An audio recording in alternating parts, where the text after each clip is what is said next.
harder for Gonzaga fans to even keep up with all of the Zags who are playing in the NBA these days. Joining me today to at least cover a few of the newest Zag alumni is Mark Schindler, right here on the Locked On Zags podcast. Don't go away. You are Locked On Zags, your daily podcast on the Gonzaga Bulldogs. Part of the Locked On Podcast Network. Your team every day.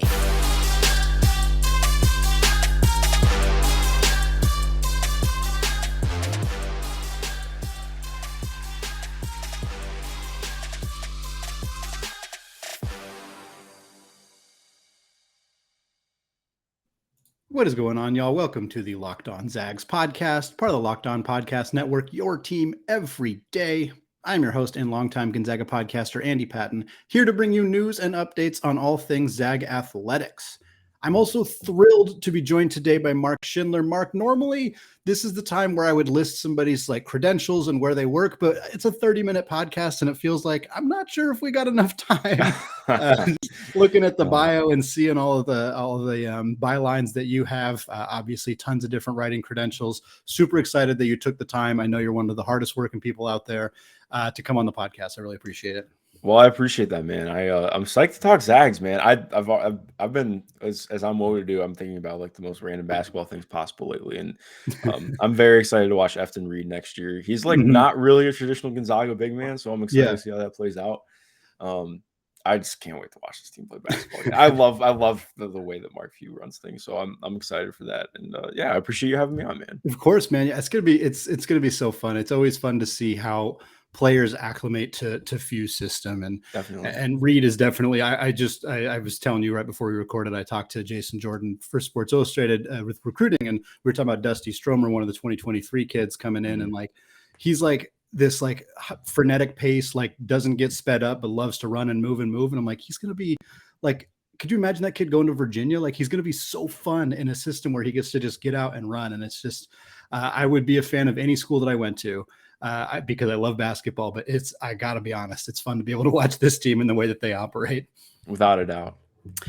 So we want to talk about some NBA guys, though, today. We're going to start with the name that has been just all over Twitter the last, I was going to say a couple of days, but really years, frankly. It's just been more notable as Summer League has kind of gotten started. That's, of course, Chet Holmgren, who, as we're talking right now, is in the middle of his second Summer League game. He played his first Summer League game on Tuesday and absolutely dominated. 23 points on 9 shots, 6 blocks, just an incredible performance for him. It's Summer League. You got to take some of that a little bit with a grain of salt, but I'm curious your thoughts on really just his fit in Oklahoma City. For me, seeing him with Josh Giddey, with Shai Gilgeous-Alexander, it seems like it's going to be really a lot of fun, and I'm kind of would love to hear what you think about that fit. Yeah, I'm really excited for Chet, just as an NBA prospect in general. I think I've had to already get selective in how I respond to things on the timeline because, as you know, from covering him for a year, it's just it's always going to be the BS responses. But no, I think seeing him actually get to play, not that again, I think another thing that has to be set straight, he was optimized really well in Gonzaga. Obviously, you would want to see him get used more as a role man. And that's going to happen more in the NBA, as we already saw yesterday. But this team was the best team in school history just about last year. So can we? There's a little bit of reductionist takes that need to chill out. But as far as just actual on-court fit, I think what makes him so interesting, I still, as many are, am not entirely sure what OKC views as their timeline. It seems like they. It's one thing to be future leaning. It's another thing to be that far future leaning, which makes it, clunky. Obviously, drafting somebody number 2 overall is going to make them a very high priority player on your development tier. I think for him, a lot's just going to be how things develop with his handle and how he can develop attacking inside the arc. He has just ridiculous nutty touch, some of the best touch I've ever seen for a 7-footer. And I think he's going to have a lot more opportunities to attack space this year than he did last year. Not that he didn't have it last year, but it's going to be different this year for sure. The way that the game is played and spread out in the NBA. Clearly somebody who I view as I do think the only person who really even comes close to rivaling him is Jalen Duren for defensive upside in this class. But the floor that Chet brings already is kind of insane. Probably going to be a multi-time all defense guy. And honestly, just what he brings as a complementary player offensively with the I think I guess what I would say makes me most excited about him in OKC is while he is coming in right now, somebody who can complement star players or guys who are trying to become star players. I don't think it's out of the question that not that he wouldn't be one himself. Like I think he's that much of a good positive defensively that he'll be a star in that role. But Yeah. I do think that there's stuff there along with what he has as a passer already. And with how his scoring could continue to grow, that he becomes an offensive star as well. Yeah. So he's just so exciting to me because of the multitudes of ways that he could develop as a prospect. It's funny because I talked about him a handful of times on other podcasts before the draft happened and kind of trying to get a sense of him. And it was hard for me because I do think he has star potential, absolutely, unquestionably. And I wanted to sell him as much as possible. But like when you looked at the top 3 players in this draft class, you looked at Jabari Smith, you looked at Paolo Banchero, like Chet was the safest. And I think in my mind, at least, and I think when you say that, it almost sounds like you think he has a lower upside. And I'm like, well, I don't think that's true either. I think he's going to be a role player at worst. And like, I also think that the term role player is often mischaracterized. Some of the best players in the NBA are role players. They just, you're either, if you're not an absolute superstar, most of the time you're a role player, and that's not a bad thing. And I think Chet is going to be like a really, really good role player. And I think some people hear that and think, well, I'd rather draft the superstar. And it's like, well, he might be that too. But he's going to be a role player. His defense is going, and he doesn't need the ball to score. Like we're talking live right now in the middle of an OKC game, and Kenneth Lofton is playing incredible. And no disrespect to him, I love his game. I think he's really fun. But like Lofton has 14 points at halftime on 11 shots, and Chet has 11 points on 4 shots. And that's the kind of thing that Chet can do. Like, yeah, he's getting pushed around a little bit, and there's some concern about that. And anybody who pretends that that's not at least a little bit of an issue, it is. It's going to be there. He's going to get bumped around a bit. He'll fill out, but like he's so efficient. He doesn't need, you don't need to give him 20 touches. You don't need to give him the ball every single possession for him to have this tremendous impact. And to me, that's what like a really, really good role player is. Yeah, and I think like the biggest thing I'd hit on with that too, what makes him exciting is that you can see areas where he can grow into being more of a player who does have the ball in his hands. And I think like that he can come in with that ability, like similar, obviously different players, but like in the same way as Keegan Murray. Like part of the reason where I think people got too low on Keegan because he's not an on-ball creator, but also like there is real inherent value to just like, okay, I can't tell you the amount of times I was watching a game this year and I was like, I feel like I haven't really seen Keegan do anything. And I look at the box score and he's 12-8 already. It's like, oh, okay. He's doing things like, there's inherent value to just being a steady presence like that, that can flow in and out of the offense without needing to touch the ball. So I'm right there with you. He's excited. I already love the pettiness he's brought out as well. Just like throwing the laughing emojis right after his first summer league game. It's awesome. Yeah. He's got an attitude to him, which is really fun. I could probably talk just Chet Holmgren for the entire rest of the podcast, but I'm going to restrain. I want to move on to Gonzaga's other rookie in the NBA. That's, of course, Andrew Nembhard, who was the first pick of the second round of the NBA draft by the Indiana Pacers. Frankly, not a team that I had really considered as a fit for Nembhard personally. Yeah, I was pretty in on him going to like a contending team right away, potentially being a third point guard for like a Memphis or Denver or Golden State or something like that. And he ends up at a team that's not that, very much not that. And at first, the fit looked very confusing. It looks less confusing now with the Malcolm Brogdon trade over to Boston. But I'm curious kind of where you think he might fit in Indiana and if this is a good fit for him or something that he's going to need to work on a little bit. Yeah, I think it's a little bit of both. I think in some ways, like he is kind of the type of player that Rick Carlisle tends to like, just a steady presence and somebody who you can trust to handle the ball. But I think for me, like I've always gotten pushback on this. I always call Andrew a combo guard. He's obviously not a combo guard because he really can't play off the ball right now. But like he's not a guy who's going to consistently bend a defense on his own without a ball screen. He's a below the rim athlete. Like that doesn't inherently make you a combo guard, but like just considering there are a lot of barriers to him actually being a primary playmaker. I think the idealized version of Andrew Nembhard is somebody like who can really extrapolate what we saw last year with him being at least a capable catch and shoot presence. Like I think there needs to be a lot more of that from him. if he's going to hit some of the higher outcomes, because I don't Yeah. imagine that they took him at 31 just to be a backup. Right. I'm sure that they want to view him as in whatever he can be.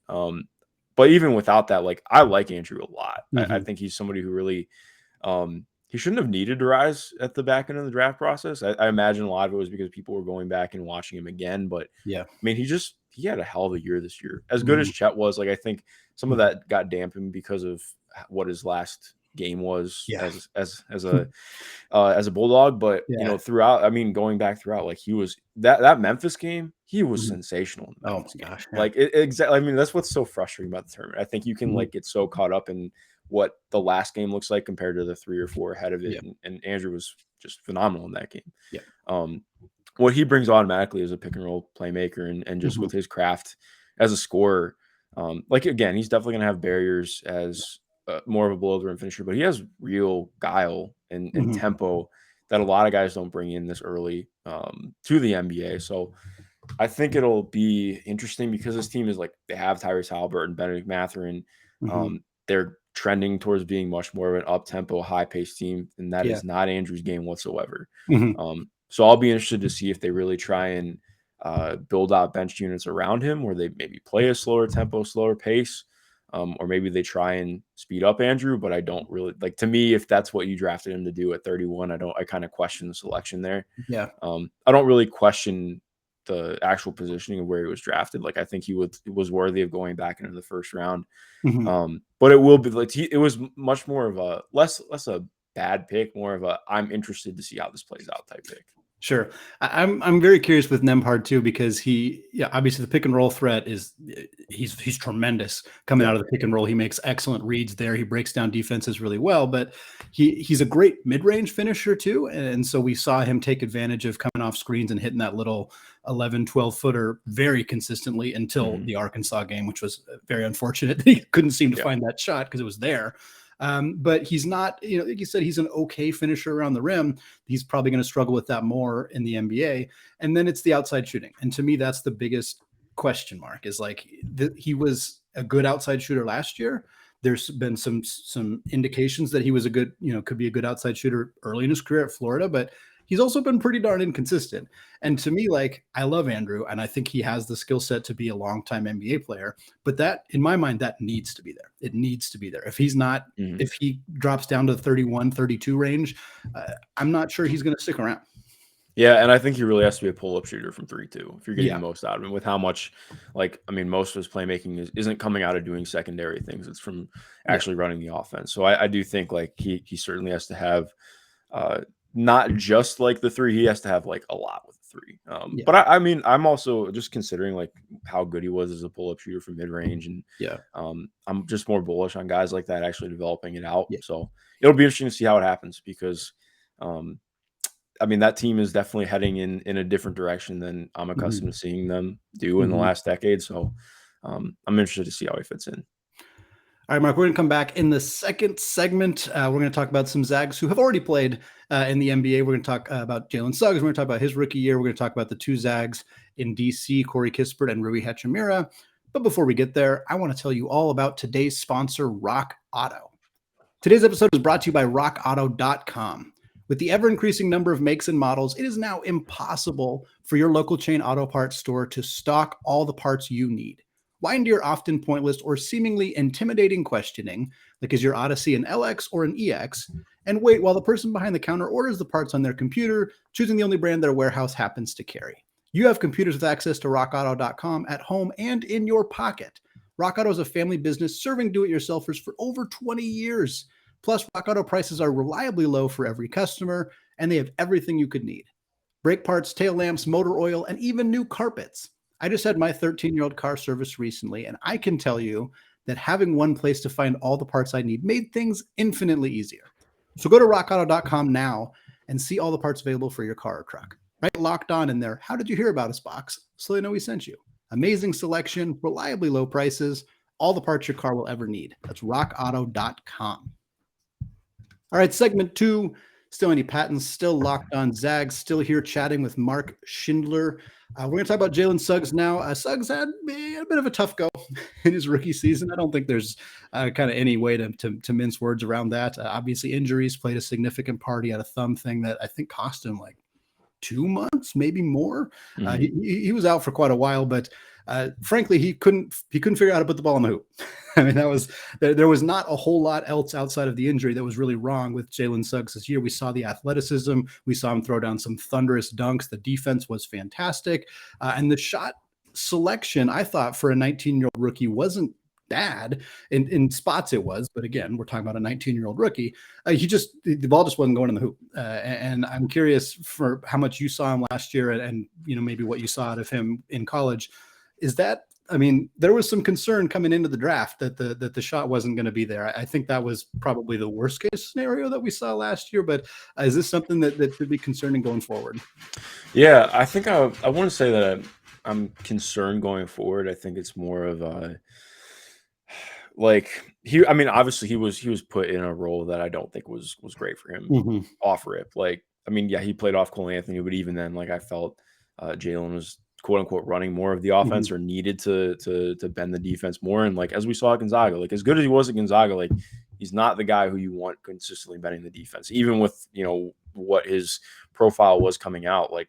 That's not who he's supposed to be. And I think when he was at his best at Gonzaga, it was getting to attack in the open court and be a transition athlete, and then getting to play off of Drew Timme and just play off of all the other good players playing at Gonzaga. I think his context really hurt him to a degree. In some ways, I think it'll be good for him. There was a stretch too.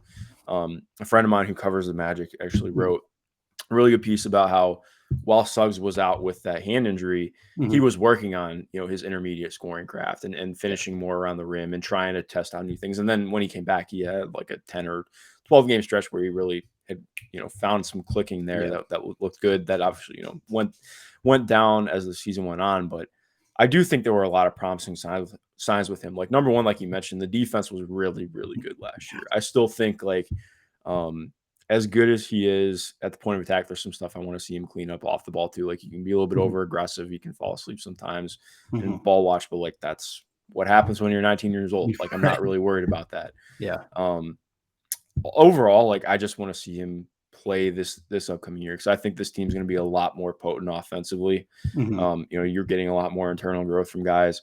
Theoretically, you're going to have Fultz all year round, which I think helps a lot, having him to kind of carry some of that load and let Jalen play off the ball more. Obviously, again, the shot is going to have to fall, but I'm just not all that worried about it. Absolutely. Yeah, I think with Jalen too, it's the athleticism was so prevalent at Gonzaga. And obviously, one of the things that he had the ability to do was just go get a bucket when the Zags needed it. And I would like to see him have some more of that aggression in Orlando. And obviously the defense, to me, he looks like a guy who has the potential to be an all NBA caliber defensive player. He's not there yet, obviously. Most 19-year-olds are not. That's very exceedingly rare. But again, kind of touching on that Chet Holmgren topic of that makes your floor so high. His floor to me feels very high. He's going to have to shoot better than he shot last year. But even he doesn't have to be elite.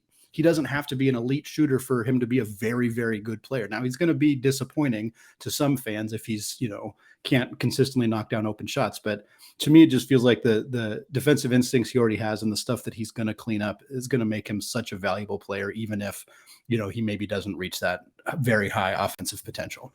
Yeah, no, I full agreement. I think that's what makes him an interesting player. Again, I do think he's so shot dependent, because if he's going to be doing secondary things, if defenses are going to care, it's coming through the shot. But ultimately, like you mentioned, I think there's just a lot there that's already giving him a floor that makes you pretty encouraged about who he's going to be in the NBA. So one thing that's happened a couple of times in recent years for Gonzaga fans is this multiple Zags being on the same team. And I think a lot of Gonzaga fans really like that, because it's they don't have to track as many teams. They don't have to read as many box scores, all of that. But in some instances, it's not necessarily good because it's like for people who want to see all of the Zags succeed. And we're not going to get into Brandon Clarke and Killian Tilly in Memphis too much today because I'm not really sure how much. I don't think Tilly would be playing 20 minutes a night if Brandon Clarke wasn't there, for example. But it is an interesting dynamic in Washington. And again, there's weeks worth of content about what the heck is happening in Washington because their playing time situation last year was very odd and strange. Yeah. And I don't think Corey Kispert and Rui are necessarily the same position, but it seems like Washington just kind of collected a lot of guys vaguely like that and then didn't know what to do with them. Going forward, I don't know how long either of these two guys are even necessarily going to be in Washington, but I would love to hear kind of your thoughts on their development and maybe if Washington is a good place for them long term. It's a good question, man. I think number one, like the biggest thing was for Rui last year. I was really excited for Rui last year. And then we still don't really know for sure what happened, but he had some personal stuff come up. I hope everything's okay with him on his end, but obviously I ended up missing like first month and a half, 2 months of the season, and just kind of never really found a rhythm after that. Like granted, like his shot was really good, but it was on low volume. I didn't really feel as though he made any strides last year, which again, really tough situation. That team had kind of gone to shit already by that point, for being blunt. Like I think that there's a lot to like with him in terms of just being potentially a really quality scorer in your front court with hopefully defensive versatility if he can improve there. I think that's been, I mean, he made a okay leap from year 2 to 3 in that regard, but still is pretty below average and underwhelming in terms of how he sees the court defensively. His passing is really like one of the things. So I made the mistake. I don't know if you're aware of this, but like I'm not trying to say this like I'm a celebrity just because I tweet about it all the time. But like every time I write something, I ruin whatever I just wrote about. So like I wrote about how the Kings shouldn't trade Tyrese Haliburton and they traded him 45 minutes after it dropped. I wrote about how I was excited about the Wizards for this year. They got out to that really hot start, and then it just absolutely blew up. Like there's just I could go on and on, but point being, like I wrote about why I was excited for Rui this year because watching him playing during the World Cup this last year with Japan, there was some really encouraging stuff with him growing as a passer. Not like crazy levels, but like going from being like a complete negative passer to somebody who's like, okay, he's like seeing some things. You can see him doing things on the short roll. Maybe there's some things as a driver and kicking to the open corner, which that's just stuff that we haven't seen from him routinely before. So I was excited about that. And again, I think just having that massive amount of time off really hurt him. I still think that he's an interesting player moving forward, but I just don't know what's going to happen in Washington at this point. Very hard to know. Want to talk about Corey too. Obviously, he had a unique rookie year. Again, it was the playing time situation for him was chaos. If you just look at his box scores or his game logs, you're like, what happened? Like, what is going on? Like, and he earned it. I mean, he played well when he got his opportunities and then continued to stick in the rotation, which shout out to him. It still was confusing for a while. He was the starting shooting guard, which is not a position he really plays. I don't think. Like I didn't. Not at all. I saw him listed as like replacing Bradley Beal in the lineup, and I'm like, what is happening? Like, why is he? He's like 6'8" and like a beefy 6'8". Like, why is he? We don't need to go all the way into Washington's coaching and decision making there, but we saw a kid who started to really find his groove as the year went on and started really hitting outside shots consistently. Again, I think somewhat similar to Rui, he's probably not going to be, he's not going to be joining Jalen Suggs on those all defensive teams anytime soon, but certainly a guy who had probably a better rookie year than I thought he would, or at least maybe exceeded expectations. Yeah, I think what's tough is especially like pulling that context lens is really important. Because for me, if Corey had gone to a different team, like I think we look at it as a year a lot differently. Like, like you mentioned, just looking at his box score, me and a friend of mine who like we were both pretty high in Kispert coming to the draft, like not quite lottery, but more like we would at least understand if a team took him lottery, but we Mhm. felt more like, okay, I want to see a contending team or a team that's like close to being in the playoffs who really needs what this guy can bring. Yeah. Not that he doesn't have upside or potential, but more just like he clearly brought a skill set that made sense for a team trying to win right now. And you could see that last year. Like if you just sort his box scores by minutes played, it's stark how different it is. Like, and I think that totally makes sense. Like this is a guy who started almost all of his college games across 4 years. Like I wonder why he had a rhythm problem. Like if you're only playing, I think that's something that gets undersold a lot. Like it's really hard to just, okay, you take this guy who's playing 32, 33 minutes per game in college, taking 7 threes a game and say, okay, take 2 a game in this 9 minutes span that we give you. We're not sure what your role is going to be tomorrow night, but maybe it'll be different. Maybe it won't be. Like that's really hard to adjust to. I think Corey really struggled with that this year, but when he did actually get the opportunity to just be a consistent volume shooter, like that was really good for him. And again, like you mentioned, I think some of the constraints of the roster were tough on him as well. Like this team just had like no ball handling, especially after they traded Spencer Dinwiddie. There's just like they ended up getting Ish Smith, and he was pretty washed this year, and he looked awesome in Washington just because they had nobody else who could handle the ball. Like, it was rough going there. But I do think, like, especially with the moves that they made, like bringing in Monte Morris and Will Barton, I think that benefits Corey a lot, just not having to handle the ball as much, getting more opportunities to just be an off-ball player. It's hard to be an off-ball player when there are not ball handlers on the team. So I'm really excited about who he's going to be, though. Like I do think there are some barriers to him being like more of a higher level starter in the league for sure. But I mean, we already saw the things that make him a quality player. Like he moves the ball decently. He moves off the ball incredibly well. He has movement in his shot. And he's a solid defender. He's like a solid but not sexy defender, I think is the best way to put it. Like he knows where to be. He doesn't have great wingspan or he's actually got decent lateral quickness for his size. Pretty strong too. But like, it's just you kind of know what you're getting from him. So yeah, absolutely. All right, Mark and I are going to close out today's episode. We're going to talk about a few more Zags in the NBA. We're also going to talk a little bit about the WNBA. We're, of course, going to talk about Courtney Vandersloot. But before we do that, I want to tell you all about Built Bar. From the people who invented healthy and tasty comes the latest gift to your taste buds. You've probably tried the amazing coconut brownie chunk Built Bar, but guess what? Your friends at Built have given the coconut brownie chunk the Puffs treatment. That's right, the coconut brownie chunk Built Bar flavor you love in a deliciously chewy marshmallow covered in 100% real chocolate. It's like a fluffy cloud of coconut brownie goodness. But stop drooling and listen. They are good for you. Low calorie, low sugar, high protein, and all delicious. Coconut brownie chunk puffs are only here for a limited time. Go to Built.com now and make sure you don't miss out. All Built Bars are made with collagen protein, which your body absorbs more efficiently and provides tons of health benefits. Eat something that tastes good and is good for you. Get to Built.com right now to order your box of coconut brownie chunk Built Puffs right now. Go to Built.com, use promo code LOCKED15 and get 15% off your order. That's promo code LOCKED15 for 15% off at Built.com.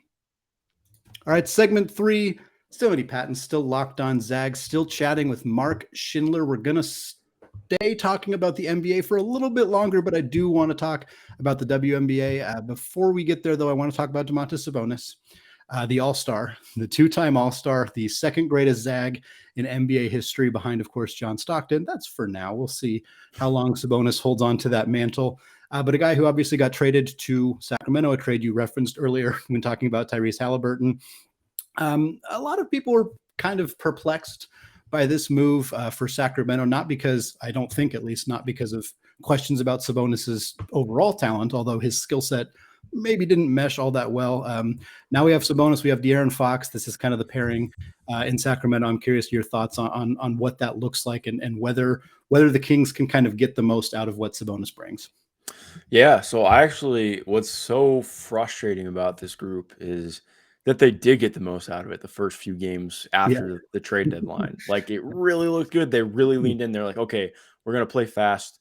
We're going to use Domas as our point guard and run De'Aaron Fox off a million screens, do things off the ball because he's the fastest player in the NBA. And their defense was better too. They were just trying harder. They were playing well. And then they just went away from it and played more straight up. It looked ugly. I didn't like it at all. I think that they really bought in to do a lot more lean into that more. Again, I can't Mhm. really be fully in on it until I see what Mike Brown's offense is going to look like this year. Right. But based on the moves that they've made, like adding Kevin Huerter, like another player who can handle the ball, who's going to Yep. be able to shoot. He's okay defensively. He's not awesome, but again, I think this Mhm. team is very much it's offensive slanted for sure. Like we don't Yes. have to front on that. But Yeah.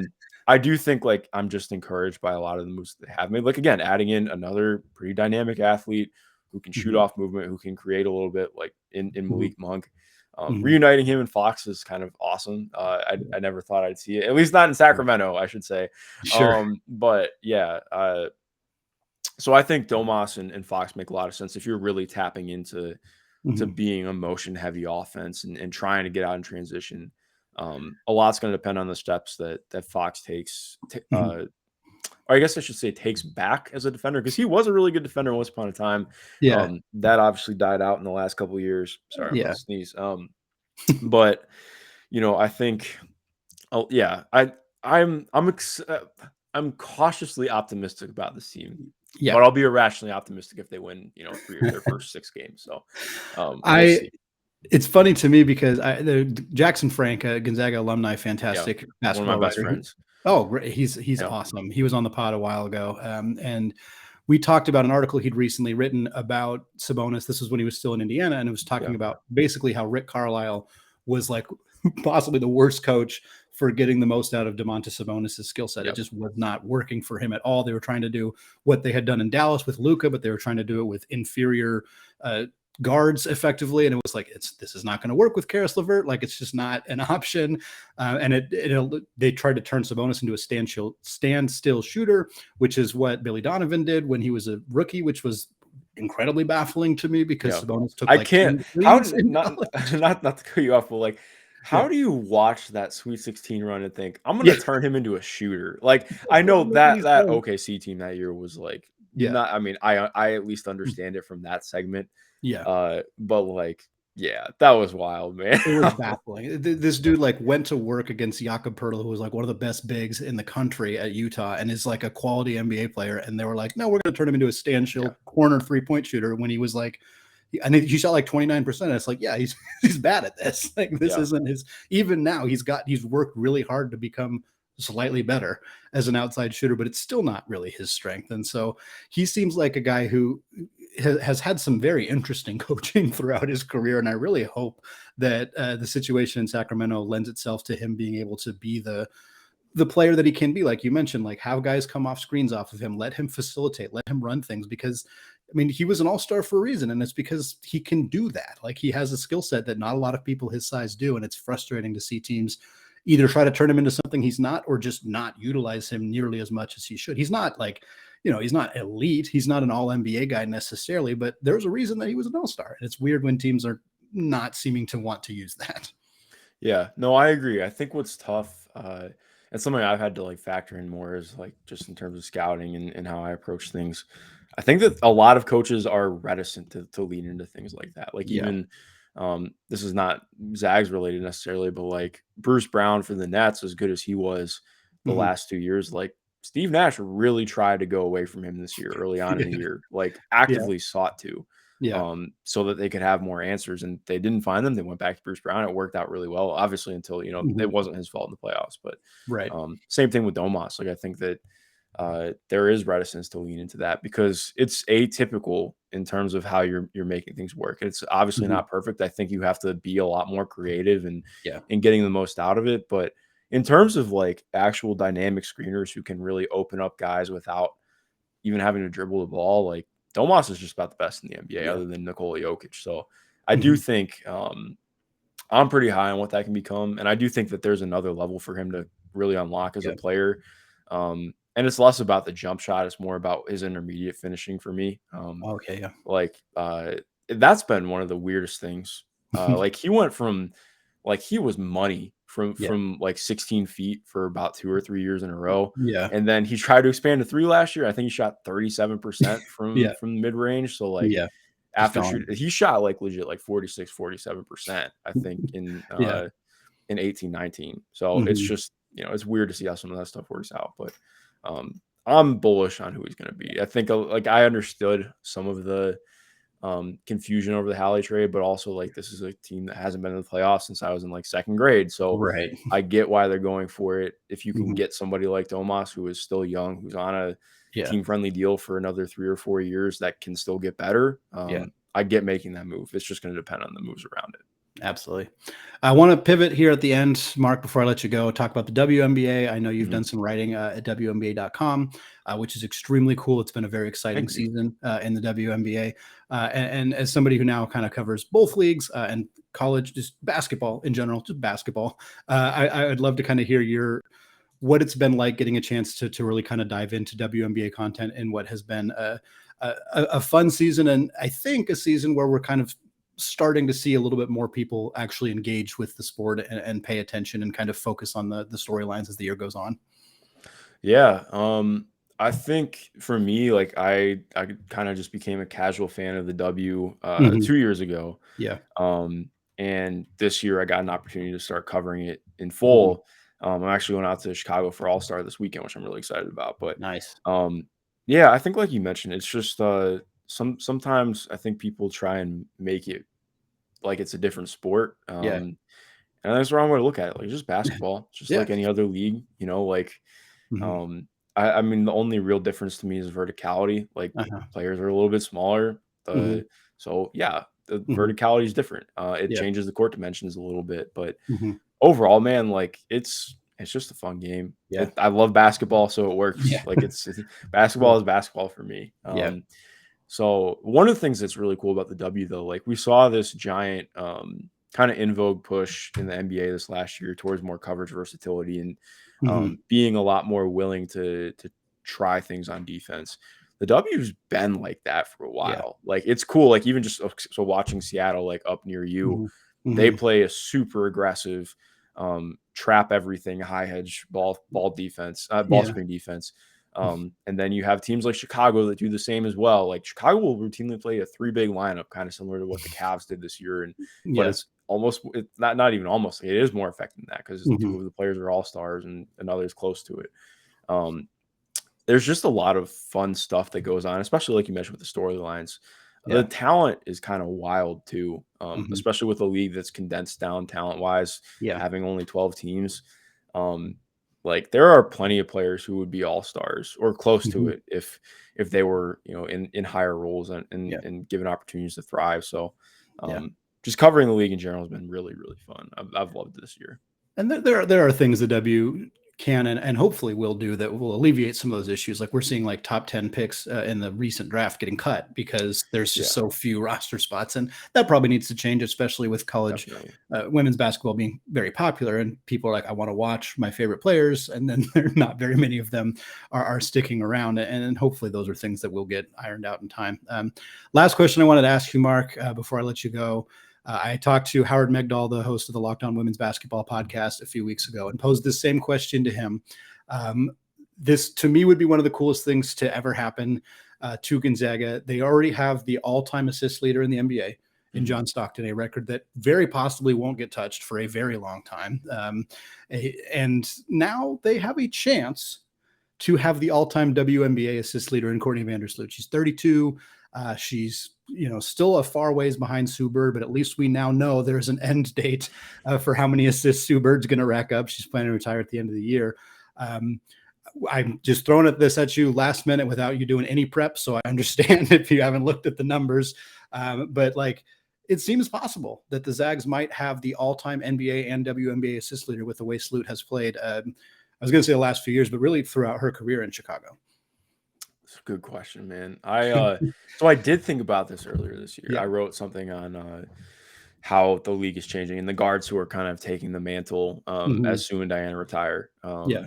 And obviously Sloot's already there. Like Yeah. she and Skylar Diggins-Smith are to me the 2 best guards in the league. I mean, Mhm. you can obviously throw in like Kelsey Plum. It's Sure. not like a concrete two. There's a lot of really darn good guards in this league. Yeah. But um if I remember correctly, I think Sloot's like 1,000 away still Yeah. from even getting close. Like if I remember correctly, I think Yeah. I actually let me pull up my article right now because I remember writing this early on in the year. Like the difference in total assists is staggering. Like I think Sue's around like 7,000 career assists, and the next closest person had like 6,000 for a career.